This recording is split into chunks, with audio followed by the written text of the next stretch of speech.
So hello students, ਆਪਾਂ ਆ ਗਏ ਜੀ ਪ੍ਰੈਕਟਿਸ ਸ਼ੀਟ ਨੰਬਰ 7 ਤੇ ਆ ਗਏ ਜੀ ਪੌਦਿਆਂ ਤੇ ਜੰਤੂਆਂ ਦਾ ਸੁਰੱਖਣ। ਠੀਕ ਹੈ ਜੀ। ਸੋ ਪਹਿਲਾਂ ਕਹੇਗਾ ਇਹ ਤੁਹਾਡੇ ਪਾਸ ਦੇਖਣ ਵਾਲੇ ਆਡੀਅנס ਵਾਲੇ ਕਿਹੜੇ ਨੇ, ਕਿਉਂਕਿ ਹਰ ਵੀਡੀਓ ਵਿੱਚ ਦੱਸਣਾ ਪੈਂਦਾ ਕਿਉਂਕਿ ਕਈ ਵਾਰ ਬੱਚਾ ਨਵਾਂ ਹੁੰਦਾ ਜੀ ਤੁਹਾਡੇ ਕੋਲ। ਸੋ ਦੇਖਣਾ ਜਿਹਨੇ ਹੈ 8ਵੀਂ ਵਾਲਿਆਂ ਲਈ ਲਾਜ਼ਮੀ ਹੈਗਾ ਜੀ, ਤੁਹਾਡੇ ਕੋਲ 8ਵੀਂ ਵਾਲੇ ਲਾਜ਼ਮੀ ਹੈਗੇ ਨੇ, NMMS ਵਾਲੇ ਲਾਜ਼ਮੀ ਹੈਗੇ, NTSC ਵਾਲੇ ਲਾਜ਼ਮੀ ਹੈ। ठीक है। TET देना तुसी तां भी लाजमी है। जे तुसी मास्टर कैडर देना हैगा तुहाडे कोल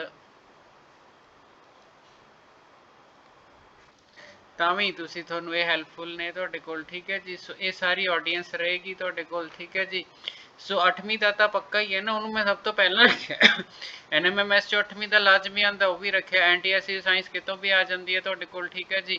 सो ਉਹਦੇ ਲਈ ਰੱਖਿਆ, ਬਾਕੀ ਤਾਂ ਜਿਹੜਾ ਹੈਗਾ ਤੁਹਾਡੇ ਕੋਲ ਪੁਆਇੰਟ ਆਫ ਸੈਚੂਰੇਸ਼ਨ ਹੈ ਹੀ ਨਹੀਂਗਾ, ਤੁਸੀਂ ਕਿੱਥੋਂ ਸਿੱਖ ਸਕਦੇ ਹੋ। ਸੋ ਲਓ ਜੀ, ਪਹਿਲੇ ਨੰਬਰ ਤੇ ਆਪਾਂ ਕਿਹਾ, ਕਹਿੰਦਾ ਕੰਵਰ ਪ੍ਰਤਾਪ ਆਪਣੇ ਪਿਤਾ ਨਾਲ ਸਵੇਰ ਦੀ ਸੈਰ ਜੰਗਲ ਚੋਂ ਲੰਘ ਰਿਹਾ ਸੀ। ਉਸਨੇ ਜੰਗਲ ਵਿੱਚ ਕੁਝ ਲੋਕਾਂ ਨੂੰ ਰੁੱਖ ਕੱਟਦੇ ਵੇਖਿਆ। तो जंगल ਵਿੱਚ ਲੋਕਾਂ ਨੂੰ ਰੁੱਖ ਕੱਟਦੇ ਦੇਖਿਆ ਤੇ ਉਹਨੇ ਪਿਤਾ ਜੀ ਨੂੰ ਇਸ ਦਾ ਕਾਰਨ ਪੁੱਛਿਆ। ਠੀਕ ਹੈ ਜੀ, ਵੀ ਲੋਕੀ ਰੁੱਖ ਕਿਉਂ ਕੱਟ ਰਹੇ ਨੇ ਤੁਹਾਡੇ ਕੋਲ। ਠੀਕ ਹੈ, ਤਾਂ ਤੁਹਾਡੇ ਹਿਸਾਬ ਨਾਲ ਕੀ ਹੋਊਗਾ, ਘਰ ਬਣਾਉਣ ਲਈ ਵੀ ਹੋ ਸਕਦਾ, ਫਰਨੀਚਰ ਲਈ ਵੀ ਹੋ ਸਕਦਾ, ਖੇਤੀਬਾੜੀ ਲਈ ਵੀ ਹੋ ਸਕਦਾ, ਤਾਂ ਉਪਰੋਕਤ ਸਾਰੇ ਤੁਹਾਡਾ ਆਨਸਰ ਹੋਏਗਾ। ਠੀਕ ਹੈ ਜੀ। ਸੋ ਕੁੰਵਰ ਪ੍ਰਤਾਪ ਦੀ ਥਾਂ ਤੇ ਤੁਸੀਂ ਹੁੰਦੇ ਤਾਂ ਵੀ ਆਹੀ ਆਨਸਰ ਹੋਣਾ ਸੀ। ਸੁਰਿੰਦਰ ਦੇ ਮਨ ਵਿੱਚ ਖਿਆਲ ਆਇਆ, ਜੇ ਰੁੱਖ ਕੱਟੇ ਜਾਣ ਤਾਂ ਕੀ ਹੋਏਗਾ, ਹੈ ਨਾ, ਆਕਸੀਜਨ ਦੀ ਮਾਤਰਾ ਵੱਧਦਾ। ਇਹ ਤਾਂ ਗਲਤ ਹੈ, ਵਾਧਾ ਥੋੜੀ ਹੋਊਗਾ, ਘਾਟਾ ਹੋਊਗਾ। ਤਾਪਮਾਨ 'ਚ ਕਮੀ ਥੋੜੀ, ਤਾਪਮਾਨ ਗਰਮੀ ਵਧੂਗੀ। ਸੋ ਤਾਪਮਾਨ 'ਚ ਵਾਧਾ ਹੋਊਗਾ, ਪ੍ਰਦੂਸ਼ਣ 'ਚ ਵਾਧਾ ਹੋਊਗਾ, ਸੌਖਾ ਹੋਊਗਾ। ਸੋ ਇੰਪੋਰਟੈਂਟ ਕੁਐਸਚਨ ਜੀ।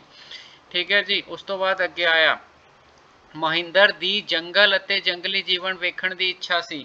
ਤੋ ਜੇ ਤੁਸੀਂ ਜੰਗਲੀ ਜੀਵਨ ਦੇਖਣਾ ਤਾਂ ਤੁਹਾਨੂੰ ਰੱਖਾਂ 'ਚ ਮਿਲੂਗਾ, ਨੈਸ਼ਨਲ ਪਾਰਕਾਂ 'ਚ ਮਿਲੂਗਾ, ਆ ਮਿਲੂਗਾ। ਸ਼ਹਿਰ ਦੇ ਪਾਰਕ 'ਚ ਨਹੀਂ ਮਿਲਣਾ, ਸ਼ਹਿਰ 'ਚ ਨਹੀਂ ਮਿਲਣਾ, ਪਿੰਡ 'ਚ ਨਹੀਂ ਮਿਲਣਾ। ਜੰਗਲੀ ਜੀਵਨ ਜਿੱਥੇ ਮਿਲੂਗਾ ਨੈਸ਼ਨਲ ਪਾਰਕ, ਜੀਵ ਮੰਡਲ ਜਿਹਨੂੰ, ਠੀਕ ਹੈ, ਤੇ ਰੱਖਾਂ ਹੋ ਗਈਆਂ, ਸੈਂਚੁਰੀਜ਼।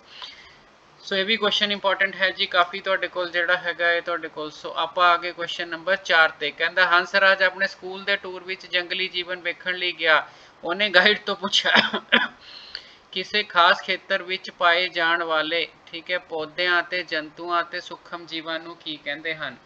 ਕਿਸੇ ਖਾਸ, ਦੇਖੋ ਪੌਦੇ ਵੀ ਕਰ ਦਿੱਤੇ ਤੁਹਾਡੇ ਪਾਸ, ਠੀਕ ਹੈ, ਜੰਤੂ ਵੀ ਕਰ ਦਿੱਤੇ, ਠੀਕ ਹੈ, ਅਤੇ ਸੂਖਮ ਜੀਵ ਸਭ ਕੁਝ ਕਰ ਦਿੱਤਾ, ਤਾਂ ਜਿਹੜਾ ਹੈਗਾ ਇਹਨੂੰ ਜੈਵ ਵਿਭਿੰਨਤਾ ਕਹਿੰਦੇ ਨੇ, ਬਾਇਓਡਾਇਵਰਸਿਟੀ। ਸੋ ਇਹ ਤੁਹਾਡਾ ਚੌਥਾ ਕੁਐਸਚਨ ਹੋ ਜਾਏਗਾ ਤੁਹਾਡੇ ਕੋਲ। ਠੀਕ ਹੈ ਜੀ। ਸੋ ਕਹਿੰਦਾ ਜੰਗਲ ਵਿੱਚ ਵਿਦਿਆਰਥੀਆਂ ਨੇ ਇੱਕ ਵਿਸ਼ਾਲ ਗਲਹਿਰੀ ਦੇਖੀ।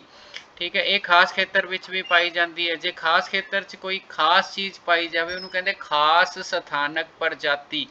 ਸੋ ਵੈਰੀ ਵੈਰੀ ਇੰਪੋਰਟੈਂਟ, ਖਾਸ ਸਥਾਨਕ ਪ੍ਰਜਾਤੀ। ਠੀਕ ਹੈ ਜੀ। ਉਸ ਤੋਂ ਬਾਅਦ 6 ਨੰਬਰ ਕੁਐਸਚਨ ਤੁਹਾਡੇ ਕੋਲ, ਜੰਗਲ ਦੀ ਸੈਰ ਦੌਰਾਨ ਸੁਨੀਲ ਨੇ ਇੱਕ ਬੋਰਡ ਦੇਖਿਆ, ਇੱਥੇ ਸ਼ਿਕਾਰ ਦੀ ਮਨਾਹੀ ਹੈ। ਠੀਕ ਹੈ ਜੀ। ਜਿਹੜੇ ਸੈਂਚੁਰੀਜ਼ ਹੁੰਦੀਆਂ ਨੇ ਨਾ ਤੁਹਾਡੇ ਪਾਸ, ਉੱਥੇ ਸ਼ਿਕਾਰ ਦੀ ਮਨਾਹੀ ਹੁੰਦੀ ਹੈਗੀ ਹੈ ਤੁਹਾਡੇ ਕੋਲ। ਸੋ ਜਿਹੜਾ ਹੈਗਾ ਇਹਦਾ ਆਨਸਰ ਰੱਖਾਂ ਹੋਏਗਾ ਜੀ ਤੁਹਾਡੇ ਕੋਲ। ਠੀਕ ਹੈ ਜੀ। ਸੋ ਜਿਹੜਾ ਹੈਗਾ ਇਹ ਤੁਹਾਡੇ ਕੋਲ, ਇੱਥੇ ਤੁਸੀਂ ਸ਼ਿਕਾਰ ਨਹੀਂ ਕਰ ਸਕਦੇ ਤੁਹਾਡੇ ਕੋਲ। ਠੀਕ ਹੈ ਜੀ। ਵੈਸੇ ਕਿਤੇ ਵੀ ਨਹੀਂ ਕਰ ਸਕਦੇ, ਪਰ ਸਪੈਸੀਫਿਕਲੀ ਡੈਫੀਨੇਸ਼ਨ ਦੇ ਵਿੱਚ ਤੁਹਾਡੇ ਕੋਲ ਰੱਖਾਂ ਆਏਗਾ ਤੁਹਾਡੇ ਕੋਲ। ਤੁਸੀਂ ਇਸ ਚੀਜ਼ ਦਾ ਜਿਹੜਾ ਹੈਗਾ ਖਿਆਲ ਰੱਖਣਾ ਹੈਗਾ ਤੁਹਾਡੇ ਕੋਲ। ਠੀਕ ਹੋ ਗਿਆ ਜੀ। ਤਾਂ ਜਿਹੜਾ ਹੈਗਾ ਪਾਰਕ ਤਾਂ ਕੱਟੇ ਦੋ ਨਾ ਆਪਸ਼ਨ। ਠੀਕ ਹੈ, ਜੰਗਲ ਫੋਰੈਸਟ ਹੈ। ਫੋਰੈਸਟ ਦੀ ਪਤਾ ਕਿਆ ਹੁੰਦਾ ਜਦੋਂ ਆਪਾਂ ਜੰਗਲ ਦੀ ਗੱਲ ਕਰਦੇ ਹਾਂ, ਕਈ ਐਸੇ ਜੰਗਲ ਹੈ ਜਿੱਥੇ ਆਦੀਵਾਸੀ ਕਬੀਲੇ ਲੋਕ ਰਹਿੰਦੇ, ਉਹ ਸ਼ਿਕਾਰ ਕਰ ਲੈਂਦੇ ਨੇ ਤੁਹਾਡੇ ਕੋਲ। ਠੀਕ ਹੈ ਜੀ। ਤੋ ਜਿਹੜਾ ਜੈਵ ਰਿਜ਼ਰਵ ਹੁੰਦਾ ਇਹਦੇ ਵਿੱਚ ਪੌਦੇ ਪੌਦੇ ਸਾਰਾ ਕੁਝ ਆ ਜਾਂਦਾ। ਇਹਦਾ ਮਤਲਬ ਸਪੈਸੀਫਿਕਲੀ ਐਨੀਮਲਸ ਲਈ ਰੱਖਾਂ ਹੀ ਨੇ, ਜਿਹਨੂੰ ਸੈਂਚੁਰੀਜ਼ ਕਹਿੰਦੇ ਆ। ਸੋ 6 ਕੁਐਸਚਨ ਹੋ ਗਏ ਜੀ। ਸੋ ਇੰਪੋਰਟੈਂਟ ਆ ਵੀ ਚੀਜ਼। ਇੱਥੇ ਬੱਚਾ ਕਨਫਿਊਜ਼ ਜ਼ਰੂਰ ਹੁੰਦਾ, ਪਰ ਪਾਰਕ ਵਾਲੀ ਆਪਸ਼ਨ ਨਹੀਂ। ਜੰਗਲ 'ਚ ਚਾਹੇ ਸ਼ਿਕਾਰ, ਜੰਗਲ ਦੇ ਵਿੱਚ ਆਦੀਵਾਸੀ ਕਬੀਲੇ ਸ਼ਿਕਾਰ ਕਰ ਲੈਂਦੇ ਨੇ, ਤਾਂ ਰੱਖਾਂ ਜ਼ਿਆਦਾ ਬੈਟਰ ਆਪਸ਼ਨ ਹੈ ਜੀ। ਸੋ ਅੱਗੇ ਆ ਜਾਓ ਜੀ, ਤੁਹਾਡੇ ਕੋਲ ਜਿਹੜਾ ਹੈਗਾ ਇਹ ਜੰਗਲ ਦੀ ਸੈਰ ਦੌਰਾਨ ਟਾਈਗਰ ਰਿਜ਼ਰਵ ਦੇਖਿਆ। ਠੀਕ ਹੈ ਜੀ। ਟਾਈਗਰ ਰਿਜ਼ਰਵ ਦੇਖਿਆ, ਕਹਿੰਦਾ ਜੀ ਟਾਈਗਰ ਰਿਜ਼ਰਵ ਤਾਂ ਇੱਥੇ ਬਾਘਾਂ ਦੀ ਗਿਣਤੀ, ਘਟਦੀ ਗਿਣਤੀ ਕਾਰਨ ਇਹ ਰਿਜ਼ਰਵ ਬਣਾਇਆ ਗਿਆ। ਖਾਤਮੇ ਦੇ ਕਗਾਰ ਤੇ ਜਾਂ ਅਲੋਪ ਹੋ ਰਹੀਆਂ ਪ੍ਰਜਾਤੀਆਂ ਨੂੰ ਕੀ ਕਹਿੰਦੇ ਹਨ। ਸੋ ਕਹਿੰਦਾ ਜੀ ਖਾਤਮੇ ਦੇ ਕਗਾਰ ਤੇ ਹੋਣ ਜਾਂ ਤੁਹਾਡੇ ਪਾਸ ਅਲੋਪ ਹੋਣ ਵਾਲੀਆਂ ਜਾਤੀਆਂ ਹੋਣ ਤਾਂ ਇਹਨਾਂ ਨੂੰ ਕੀ ਕਹਿੰਦੇ ਆ ਤੁਹਾਡੇ ਪਾਸ। ਸੋ ਐਂਡੇਂਜਰਡ ਸਪੀਸੀਜ਼ ਕਹਿੰਦੇ ਨੇ ਜੀ ਤੁਹਾਡੇ ਕੋਲ ਇਹਨਾਂ ਨੂੰ। ਤੁਹਾਡੇ ਕੋਲ ਤੋਂ ਜਿਹੜਾ ਹੈਗਾ ਤੁਹਾਡੇ ਕੋਲ ਐਕਸਟਿੰਕਟ ਤਾਂ ਅਲੋਪ ਹੋ ਰਹੀਆਂ ਪ੍ਰਜਾਤੀਆਂ ਹੁੰਦੀਆਂ, ਸੁਰੱਖਿਅਤ ਸਿਕਿਉਰ ਹੁੰਦੀਆਂ ਨੇ, ਰਿਜ਼ਰਵ ਪ੍ਰਜਾਤੀਆਂ ਹੁੰਦੀਆਂ। ਸੋ असुरक्षित प्रजातियां। सो पंजाबी कई बार ट्रांसलेशन ही कन्फ्यूजन क्रिएट कर देंदी है तुहाडे कोल। ठीक है, तो जिहड़ा हैगा एंडेंजर्ड स्पीसीज जिहड़ा हैगा ਸੋ ਆਹ ਵਾਲਾ ਜਿਹੜਾ ਹੈ ਇਹਦੀ ਆਪਸ਼ਨ ਹੋਏਗੀ ਤੁਹਾਡੇ ਕੋਲ ਖਤਰੇ ਦੇ ਕਗਾਰ ਤੇ। ਅਸਲ 'ਚ ਜਿਹੜਾ ਹੈਗਾ ਤੁਹਾਡੇ ਕੋਲ ਇਹਨੂੰ ਆਪਾਂ ਅਸੁਰੱਖਿਅਤ ਦੀ ਬਜਾਏ ਖਤਰੇ ਦੇ ਕਗਾਰ ਤੇ ਕਹਿੰਦੇ ਆ ਤੁਹਾਡੇ ਕੋਲ, ਬਟ ਉਹਨੇ ਉੱਪਰ ਯੂਜ਼ ਕਰ ਲਿਆ ਵਰਡ ਦਾ ਦੈਨ। ਠੀਕ ਹੈ ਜੀ। ਸੋ ਐਂਡੇਂਜਰਡ ਸਪੀਸੀਜ਼ ਤੋਂ ਲਓ ਜੀ ਅੱਗੇ ਕੀ ਹੈਗਾ ਤੁਹਾਡੇ ਕੋਲ। ਗੁੱਗੂ ਨੇ ਅਧਿਆਪਕ ਨੂੰ ਪੁੱਛਿਆ ਕਿ ਅਲੋਪ ਪ੍ਰਜਾਤੀਆਂ ਦਾ ਰਿਕਾਰਡ ਕਿਵੇਂ ਰੱਖਿਆ ਜਾ ਰਿਹਾ। ਠੀਕ ਹੈ, ਤੇ ਜਿਹੜੀਆਂ ਹੈਗੀਆਂ ਤੁਹਾਡੇ ਕੋਲ ਤਾਂ ਅਲੋਪ ਪ੍ਰਜਾਤੀਆਂ ਦਾ ਰਿਕਾਰਡ ਕਿਵੇਂ ਰੱਖਿਆ ਜਾਵੇ ਤੁਹਾਡੇ ਕੋਲ। ਸੋ ਰੈੱਡ ਡਾਟਾ ਬੁੱਕ ਹੁੰਦੀ ਹੈ ਜੀ ਤੁਹਾਡੇ ਪਾਸ, ਲਾਲ ਅੰਕੜਾ ਕਿਤਾਬ ਤੋਂ ਇਹ ਜਿਹੜਾ ਹੈਗਾ ਤੁਹਾਡੇ ਕੋਲ ਇਹ ਵਾਲੀਆਂ ਚੀਜ਼। ਠੀਕ ਹੈ ਜੀ, ਤੁਹਾਡੇ ਕੋਲ ਇਹਦੇ ਲਈ ਆਪਾਂ ਕਹਿਣਾ ਹੈਗਾ ਤੁਹਾਡੇ ਕੋਲ ਸੋ ਅੱਗੇ ਦੇਖੋ ਜੀ ਕੀ ਹੈਗਾ ਤੁਹਾਡੇ ਕੋਲ। ਕਹਿੰਦਾ ਜੰਗਲ ਦੀ ਸੈਰ ਦੌਰਾਨ ਵਿਦਿਆਰਥੀਆਂ ਨੂੰ ਅਜਿਹੇ ਪੰਛੀ ਦੇਖੇ ਜੋ ਕਿਸੇ ਦੇਸ਼ ਦੇ ਨਹੀਂ ਸਨ। ਕਹਿੰਦਾ ਠੰਡੇ ਦੇਸ਼ਾਂ ਤੋਂ ਆਏ ਨੇ। ਸੋ ਠੰਡੇ ਦੇਸ਼ਾਂ ਤੋਂ ਜਿਹੜੇ ਪੰਛੀ ਆਉਂਦੇ ਨੇ ਉਹਨਾਂ ਨੂੰ ਮਾਈਗ੍ਰੇਟਰੀ ਬਰਡਸ ਕਹਿੰਦੇ ਆ, ਪ੍ਰਵਾਸੀ ਪੰਛੀ ਕਹਿੰਦੇ ਆ ਤੁਹਾਡੇ ਕੋਲ। ਠੀਕ ਹੈ ਜੀ, ਸੋ ਪ੍ਰਵਾਸੀ ਪੰਛੀ ਕਹਿੰਦੇ ਆ। ਤੋ ਜਿਹੜਾ ਹੈਗਾ ਤੁਹਾਡੇ ਪਾਸ ਲਓ ਜੀ, ਨਰੇਸ਼ ਇਹ ਸੁਣ ਕੇ ਹੈਰਾਨ ਹੋ ਗਿਆ ਪ੍ਰਵਾਸੀ ਪੰਛੀ ਦੂਜੇ ਦੇਸ਼ਾਂ ਤੋਂ ਉੱਡ ਕੇ ਕਿਉਂ ਆਉਂਦੇ ਹਨ। ਠੀਕ ਹੈ, ਘੁੰਮਣ ਲਈ ਨਹੀਂ ਆਉਂਦੇ, ਜਾਂ ਤਾਂ ਭੋਜਨ ਦੀ ਭਾਲ ਆਉਂਦੀ ਹੈ ਪ੍ਰਜਨਨ। ਸੋ ਦੋਨੋਂ ਆਪਸ਼ਨਾਂ ਰਹਿਣਗੀਆਂ। So very very important question ਹੈ, ਪੱਕਾ ਪੇਪਰ 'ਚ ਆਏਗਾ ਤੁਹਾਡੇ ਕੋਲ। ਠੀਕ ਹੈ ਜੀ, ਅਧਿਆਪਕ ਨੇ ਅੱਜ ਵਿਦਿਆਰਥੀਆਂ ਨੂੰ ਭਾਰਤ ਦੇ ਰਾਸ਼ਟਰੀ ਪਸ਼ੂ ਬਾਰੇ ਦੱਸਿਆ। ਸੋ ਰਾਸ਼ਟਰੀ ਜਿਹੜਾ ਪਸ਼ੂ ਹੈਗਾ ਉਹ ਬਾਘ ਹੈਗਾ ਜੀ ਆਪਣਾ ਤੁਹਾਡੇ ਕੋਲ। ਠੀਕ ਹੈ ਜੀ, ਸੋ ਅਧਿਆਪਕ ਨੇ ਦੱਸਿਆ ਕਿ 1 ਟਨ ਕਾਗਜ਼ ਬਣਾਉਣ ਲਈ 17 ਵਿਕਸਿਤ ਰੁੱਖਾਂ ਦੀ ਲੋੜ ਪੈਂਦੀ ਹੈ। ਮਤਲਬ 17 ਰੁੱਖ ਕੱਟਣੇ ਪੈਂਦੇ ਨੇ 1 ਟਨ ਕਾਗਜ਼ ਬਣਾਉਣ ਲਈ, ਤੇ ਅਸੀਂ ਕਾਗਜ਼ ਕਿੰਨਾ ਵੇਸਟ ਕਰਦੇ ਹਾਂ। ਤਾਂ ਕੀ ਹੋਣਾ ਚਾਹੀਦਾ, ਕਾਗਜ਼ ਦੀ ਘੱਟ ਵਰਤੋਂ ਹੋਵੇ। ਠੀਕ ਹੈ, ਉਹਦਾ ਸਖਤ ਕਾਨੂੰਨ ਬਣਨ। ਠੀਕ ਹੈ, ਪੁਨਰ ਚੱਕਰ ਹੋਵੇ। ਸੋ ਸਾਰੀਆਂ ਆਪਸ਼ਨਾਂ ਹੀ ਹੋਣਗੀਆਂ ਤੁਹਾਡੇ ਕੋਲ।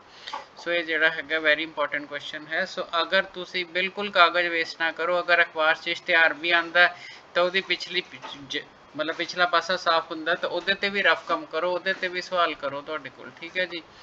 ਰਾਹੁਲ ਨੇ ਅੱਜ ਅਖਬਾਰ ਵਿੱਚ ਚਿਪਕੋ ਅੰਦੋਲਨ ਬਾਰੇ ਪੜ੍ਹਿਆ। ਚਿਪਕੋ 'ਚ ਨਾ ਸੁੰਦਰ ਲਾਲ ਬਹੁਗੁਣਾ, ਹੁਣੇ ਉਹਦੀ ਡੈਥ ਹੋਈ ਹੈ ਲੇਟੈਸਟ। ਠੀਕ ਹੈ, ਸੁੰਦਰ ਲਾਲ ਬਹੁਗੁਣਾ ਨੇ ਸ਼ੁਰੂ ਕੀਤਾ ਸੀਗਾ ਤੁਹਾਡੇ ਪਾਸ। ਦੇ ਰੁੱਖਾਂ ਨੂੰ ਚਿਪਕ ਗਏ ਸੀਗੇ, ਰੁੱਖਾਂ ਨੂੰ ਜੱਫੀਆਂ ਪਾ ਲਈਆਂ ਸੀ ਵੀ ਰੁੱਖ ਨਹੀਂ ਕੱਟਣ ਦੇਣੇ। ਸੋ ਰੁੱਖਾਂ ਨਾਲ ਰਿਲੇਟਡ ਹੈਗਾ ਤੁਹਾਡੇ ਕੋਲ। ਠੀਕ ਹੈ ਜੀ, ਉਸ ਤੋਂ ਬਾਅਦ ਜਿਹੜਾ ਹੈਗਾ ਤੁਹਾਡੇ ਕੋਲ ਕਾਜੀਰੰਗਾ। ਕਾਜੀਰੰਗਾ ਹਰ ਜੀਕੇ ਦੇ ਪੇਪਰ 'ਚ ਕੁਐਸਚਨ ਆਉਂਦਾ। ਕਾਜੀਰੰਗਾ ਜਿਹੜਾ ਹੁੰਦਾ ਨਾ ਇੱਕ ਸਿੰਘ ਵਾਲੇ ਗੈਂਡੇ ਲਈ ਮਸ਼ਹੂਰ ਹੈਗਾ ਤੁਹਾਡੇ ਕੋਲ। ਸੋ ਜਿਹੜਾ ਹੈਗਾ ਤੁਹਾਡੇ ਪਾਸ ਆਪਾਂ 14 ਦੇ 14 ਕੁਐਸਚਨ ਜਿਹੜੇ ਹੈਗੇ ਆਪਾਂ ਕਰ ਲਏ ਹੈਗੇ ਨੇ ਤੁਹਾਡੇ ਕੋਲ। ਠੀਕ ਹੈ ਜੀ, ਤੋ ਜਿਹੜਾ ਹੈਗਾ ਇਹ ਠੀਕ ਠਾਕ ਸਾਰੇ ਹੈ, ਬਟ ਆ 7 ਦੀ ਟਰਾਂਸਲੇਸ਼ਨ ਦੀ ਜ਼ਰੂਰ ਜਿਹੜੀ ਪ੍ਰੋਬਲਮ ਹੈ। ਠੀਕ ਹੈ, ਕਿ ਐਂਡੇਂਜਰਡ ਸਪੀਸੀਜ਼ ਅਸੁਰੱਖਿਅਤ ਜਿਹੜਾ ਹੈਗਾ ਪੰਜਾਬੀ 'ਚ ਕਈ ਵਾਰ ਚੱਕਰ ਪੈ ਜਾਂਦਾ। ਮਤਲਬ ਇਸ ਕੁਐਸਚਨ ਦਾ ਖਾਤਮੇ ਦੇ ਜਿਹੜੇ ਕਗਾਰ ਤੇ ਹੁੰਦੀਆਂ ਨੇ, ਮਤਲਬ ਇੰਗਲਿਸ਼ਲੀ ਵਰਡ ਹੁੰਦਾ ਐਂਡੇਂਜਰਡ, DANGERED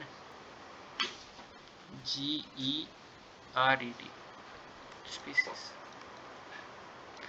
ਸੋ ਜਿਹੜਾ ਹੈਗਾ ਤੁਹਾਡੇ ਕੋਲ ਜਿਹੜੀਆਂ ਖਤਮ ਹੋਣ ਵਾਲੀਆਂ ਜਾਂ ਫਿਰ ਖਤਰੇ ਦੇ ਕਗਾਰ ਤੇ ਕਹਿ ਲਓ, ਤਾਂ ਮਤਲਬ ਜਿਹੜਾ ਹੈਗਾ ਅਸੁਰੱਖਿਅਤ, ਚਲੋ ਮੈਂ ਲਾ ਦਿੱਤਾ ਤੁਹਾਡੇ ਕੋਲ। ਜਿਹੜਾ ਹੈਗਾ ਆ ਤਾਂ ਹੋ ਨਹੀਂ ਸਕਦਾ, ਸੁਰੱਖਿਅਤ ਪ੍ਰਜਾਤੀਆਂ ਹੋ ਨਹੀਂ, ਅਲੋਪ ਹੋ ਰਹੀਆਂ ਵੀ ਜਿਹੜੀ ਇੱਕ ਆਪਸ਼ਨ ਹੈ।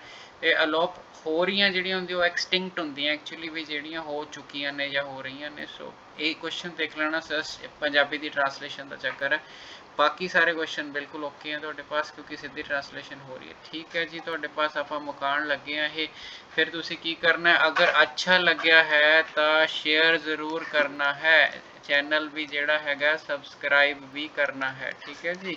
ਸੋ ਅਗਰ ਕੋਈ ਹੋਰ ਤਰ੍ਹਾਂ ਦਾ ਵੀਡੀਓ ਚਾਹੀਦਾ, ਕੁਝ ਹੋਰ ਚਾਹੀਦਾ, ਤਾਂ ਨੀਚੇ ਤੁਸੀਂ ਕਮੈਂਟ ਲਿਖਣਾ ਹੈਗਾ ਤੁਹਾਡੇ ਪਾਸ। ਠੀਕ ਹੈ ਜੀ, ਲਾਈਕ ਤੇ ਕਰਨਾ ਹੈਗਾ ਬਟਨ ਦੱਬਣਾ। ਠੀਕ ਹੈ ਜੀ, ਸੋ ਥੈਂਕ ਯੂ।